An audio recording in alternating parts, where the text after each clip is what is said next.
Let's say we kick off this chapter with a quick look at images. Now, images are part of Illustrator just like anything else. You're not just using Illustrator probably just to do clip art. You might. But what if you're doing a poster or something like that? Let's go ahead and do File New while I'm talking here. What if you are doing something like a poster and you need a photograph in it? Or maybe it's a business card, whatever. I'm going to just choose a 960 by 560 and click OK. I need a photograph.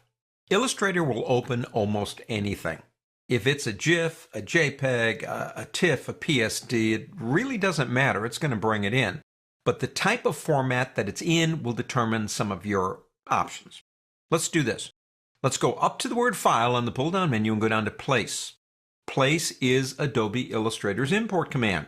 You place text with this feature, clip art, photos. Unless you're dragging them in, which I like to do, that's easy. This is where you go. Place is the place. In your exercise file, you're going to find two photos, Andy1 JPEG and Andy1 PSD. Let's start with the JPEG. Don't worry about anything down here yet, just click Place.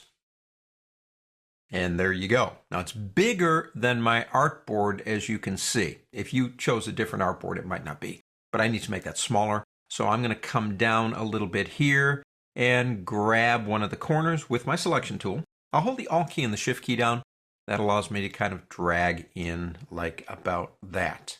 Okay, so let's say that I've worked for a while on getting it placed where I want it to be, and I've worked on the size and all that kind of stuff, but then I realize something. It's the wrong image. Or here's something even better. It's an FPO for placement only. This is a low resolution, just JPEG kind of image. When I really do the job, I need that really high-res PSD thing going on here. So here's the trick. Select it before you go to Place again. If you don't select it, you'll just get another image and it'll drop it in.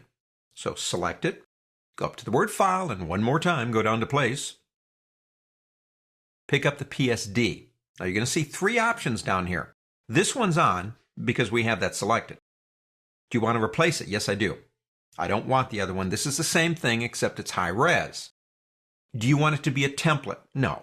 But I could change that later if I wanted to. Now remember, a template layer is a layer that doesn't print, but we can use it to line things up. I do PSD documents as templates for like websites, bring them in, use that option. Do you want to link it? Now that's an important consideration to make.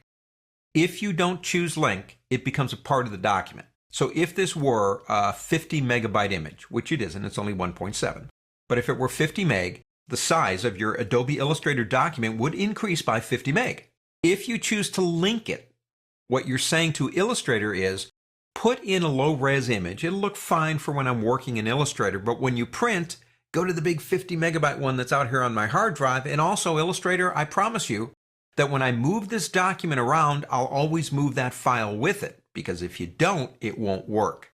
Now, we won't link. We'll leave that alone. Click Place and watch what happens. It will ask us just a few more questions because it's a PSD. Do you want to convert layers to objects and make text editable where possible? Sure, why not?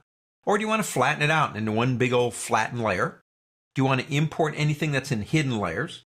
We don't have any slices in this one, so that's not even available. Click OK. Now see what it did?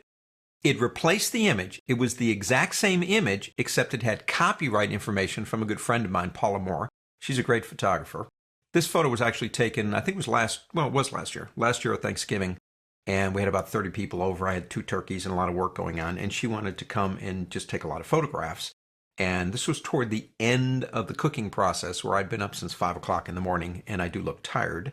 But the copyright is here. You'll notice that if I select it down here, let me go ahead and pick up my direct selection tool first, it is a separate piece.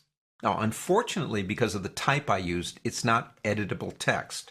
But it is still something, if I choose, I can move it around if I want to do that. I have total control over this image, anything I want to do. So some formats like JPEG, they just open up for you.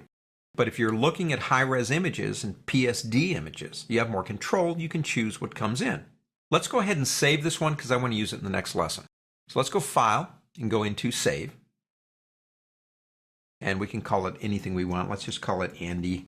And leave it in, well, I'll tell you what, you decide. But I'm going to put it in the exercise file for this chapter so I can find it easy when we get to the next lesson. Click Save. power through this stuff, just click OK. On to the next.